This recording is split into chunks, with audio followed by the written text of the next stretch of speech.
ফের বড় সাফল্য পেল মাটিগাড়া থানার সাদা পোশাকের পুলিশ। জানা গিয়েছে, অশোক কুমার শাহ নামে এক ব্যক্তি গত সপ্তাহের বুধবার মাটিগাড়া ঠক্কর এলাকায় তার সোনার দোকান থেকে বেরিয়ে যাওয়ার সময় তার পকেট থেকে লক্ষাধিক টাকার সোনার অলংকার পড়ে যায়। এরপরে দীর্ঘ খোঁজাখুঁজি করার পরও সোনার জিনিস না মেলায় অবশেষে রবিবার মাটিগাড়া থানায় হারিয়ে যাওয়া সংক্রান্ত লিখিত অভিযোগ দায়ের করেন ওই ব্যক্তি। এরপরই অভিযোগের ভিত্তিতে তদন্তে নামে মাটিগাড়া থানার সাদা পোশাকের পুলিশ।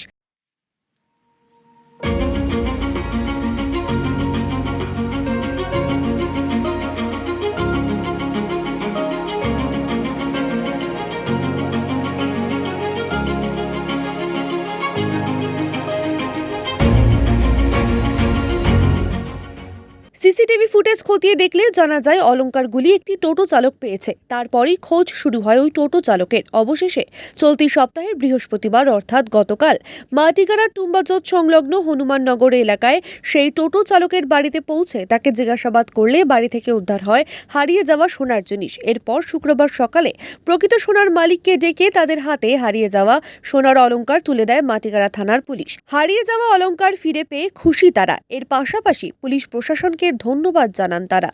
আমার তো খুবই ভালো লাগছে, আমার অফিসের জন্য আমার সাথ দিয়েছেন, খুবই ভালো লাগছে। আমি জিনিসটি পেয়েছি। কিভাবে হারিয়েছিল? আমার হারিয়েছিল একটা সোনার হার ছিল, একটা গলার সোনার চিক ছিল, একটা সোনার চেন ছিল। আশা আমার এইটুকু প্রশাসনের উপরে আশা ছিল কি আমার প্রশাসন জিনিসটা বরামদ করে দিবে, আমার এইটুকু আশা ছিল। কারণ আমি প্রশাসনের উপরে পুরো ভরসা, আমি পুরো ভরসা করি। আজকের না, আমি আগের থেকে, তাও বিশেষ করে মাটিগাড়া থানা আমি ফুল ভরসা করি কি আমাদের পাবলিকের সঙ্গে আছেন।